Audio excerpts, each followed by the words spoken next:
ब्रह्मा जी का सिर कट गया था। काल भैरव को भगवान शंकर ने प्रकट कर दिया था और काल भैरव ने जाकर ब्रह्मा जी को अपने हाथ की उंगली का नख तोड़कर उनका शीश काट दिया था। काल भैरव, जब काल भैरव ने शीश काट दिया, शीश कट गया,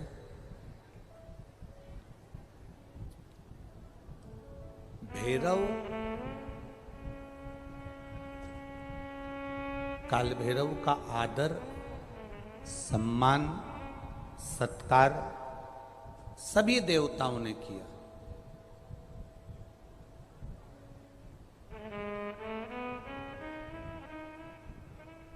भैरव क्षेत्र का देवता होता है। भैरव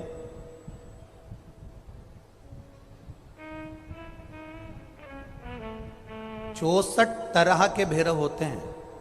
कितने तरह के? 64।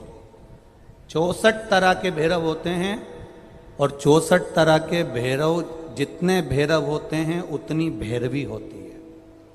क्योंकि शिव के साथ शक्ति जरूरी है, भैरव के साथ भैरवी जरूरी है। क्योंकि भैरव शंकर भगवान का एक अंश रूप है, क्योंकि शिव ने उसको प्रकट करा। हाँ, दुनिया के लोग भले भैरव जी को बदनाम करने में लगे, ये तो शुरू से चला आ रहा है।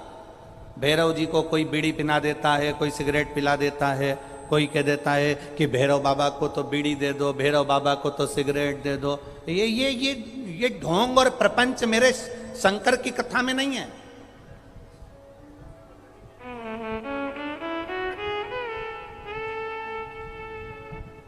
शिव का एक अंश है भैरव। काल भैरव जो प्रकट हुआ वो शंकर भगवान का एक अंश है।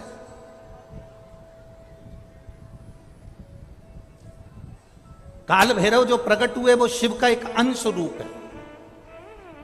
और काल भैरव जब प्रकट हुए, सारे देवताओं ने उनका आदर करा। इंद्र ने उनका सम्मान करा, इंद्र उनकी सेवा में लगे, वायु देव, गरुण देव, वरुण देव, जितने भी देवता हैं सब ने उनका आदर करा। अब आदर करते करते करते करते माता लक्ष्मी जी ने भी काल भैरव को निमंत्रण दिया। जरा सुनिएगा, बहुत सुंदर कथा है पुष्कर राज की। इस कथा को अपनी जिंदगी में उतारना जरूर। काल भैरव का निमंत्रण माता लक्ष्मी जी ने दिया और माता लक्ष्मी जी ने काल भैरव को निमंत्रण दिया कि काल भैरव आप बैकुंठ में पधारो और बैकुंठ की भूमि को आप पधार कर आनंदित करिए। तो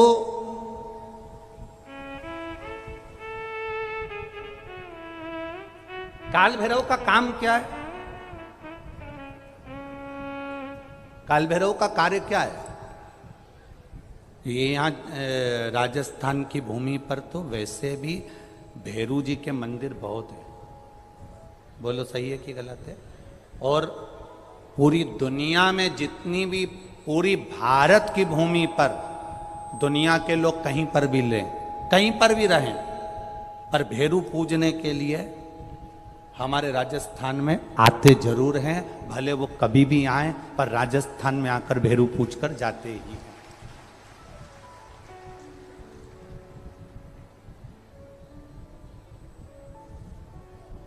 भैरव का काम क्या है?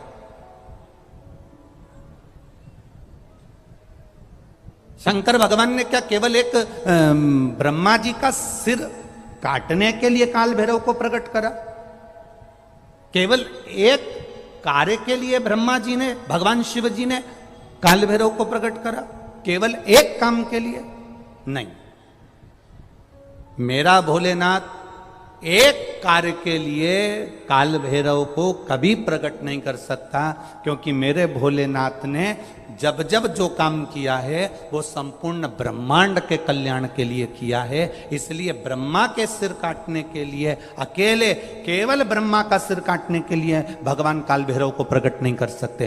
तब काल भैरव के प्रकट होने का कारण क्या है? भैरव के प्रकट होने का कारण क्या है? भैरू जी के प्रकट होने का कारण क्या है? भैरव प्रकट क्यों हुए हैं? तो शंकर भगवान जब काल भैरव जब नारायण के यहाँ बैकुंठ में गए और भगवान बैकुंठ में जब पहुंचे तो लक्ष्मी जी ने भगवान नारायण से पूछा, प्रभु मेरे मन के संशय को मिटाइए, ये भैरव प्रकट क्यों हुए हैं? केवल ब्रह्मा का सिर काटने के लिए?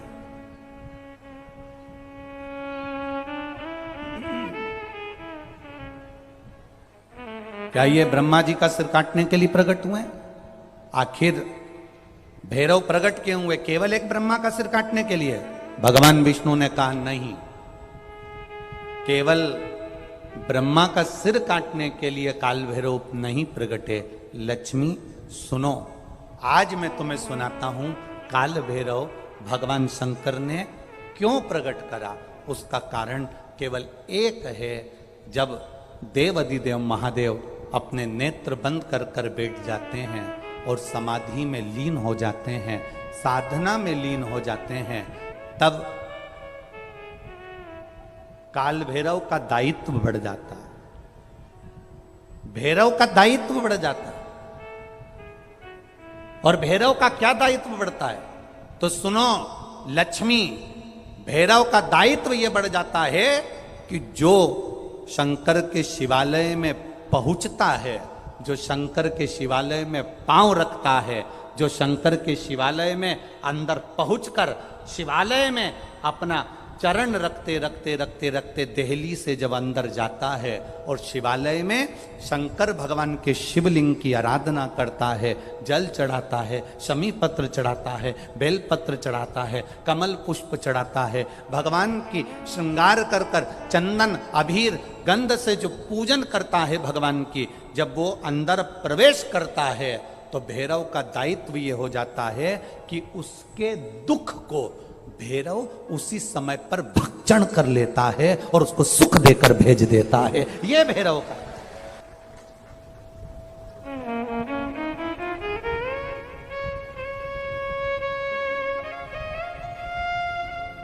भैरव और भैरवी का कार्य क्या है? आपको सुख देना। भैरव और भैरवी का कार्य क्या है? आपके भीतर यदि अहंकार आ गया, आपके भीतर यदि अभिमान आ गया, आपके भीतर यदि अभिमत्ता आ गई, आपके भीतर यदि कपट आ गया, आपके भीतर यदि बेईमानी आ गई, आपके भीतर यदि प्रपंच आ गया, आपके भीतर यदि काम वासना आसक्ति तृष्णा लोभ समाहित हो गया, तो भैरव और भैरवी इसको खींच लेते हैं। ये शरीर के अंदर एक तरंग के रूप में प्रवेश कर खींच लेते हैं भैरव और भैरवी। कि जैसे अष्टमी तिथि या नौमी तिथि किसी भी महीने की, चाहे शुक्ल पक्ष की हो चाहे कृष्ण पक्ष की हो, अष्टमी और नौमी तिथि ये दो तिथियां ऐसी हैं, मान लो तुम्हारा पैसा तुमने किसी को दिया 5 लाख 4 लाख 3 लाख 10 लाख 8 लाख 2 लाख 50,000 25,000 20,000 40,000 और वो पैसा नहीं दे रहा आपको, आप हार गए कह के कर, फोन लगा लगा कर, भैया दे दे रे, परेशानी है, दे दे रे भैया, हम तो परेशान हो गए, और हार गए, नहीं मिल रहा, बहुत परेशान।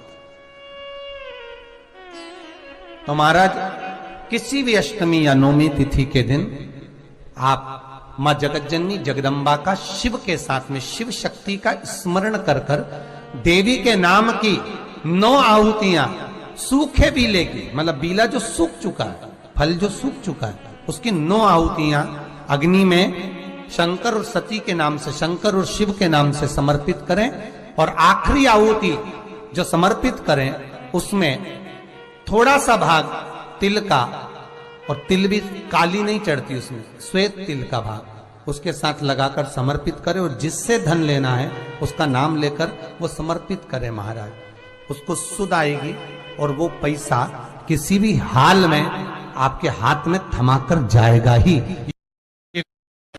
शादी नहीं हो रही है, बहुत समय से लगन देख रहे हो, शादी नहीं हो रही, बहुत समय से परेशान हो गए कि विवाह ही नहीं हो रहा, हम तो टेंशन में पड़ गए, लड़की 28 साल 30 साल का लड़का हो गया, विवाह नहीं हो रहा, कुछ मत करो। अष्टमी तिथि आए तो अशोक सुंदरी वाली जो जगह है वहां पर हल्दी की 7 बिंदियां लगा दो, लड़का लड़की का हाथ उस बिंदी पर रखवा दो, उसका नाम गोत्र बोलो, उसी हल्दी में उसके हाथ पीले करवा दो, और पीपल के पेड़ पर उस हाथ के 5 छापे पड़वा दो, 3 महीने में विवाह पक्का हो जाता है महाराज। उसका इतना, अशोक सुंदरी के उस हल्दी का इतना प्रमाण।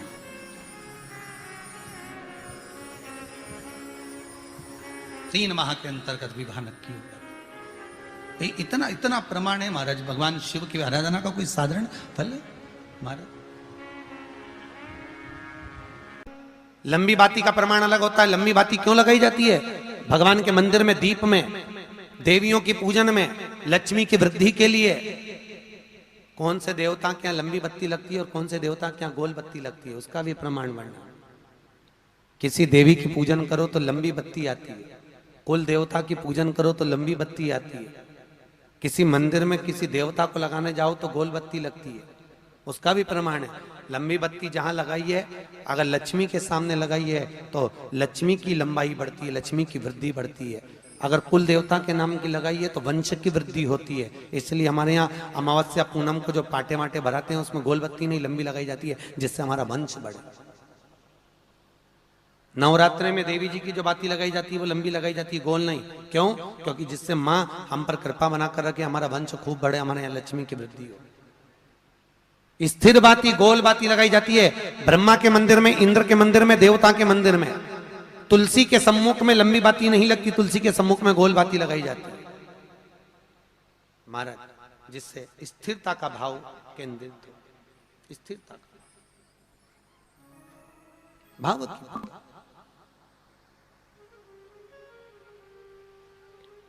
पीपल के वृक्ष के नीचे कभी लंबी बाती नहीं लगती, बड़ के पेड़ के नीचे कभी लंबी बाती नहीं लगती, आंवले के पेड़ के नीचे कभी गोल बाती नहीं लगती। आंवले के वृक्ष के नीचे लंबी बाती लगना चाहिए।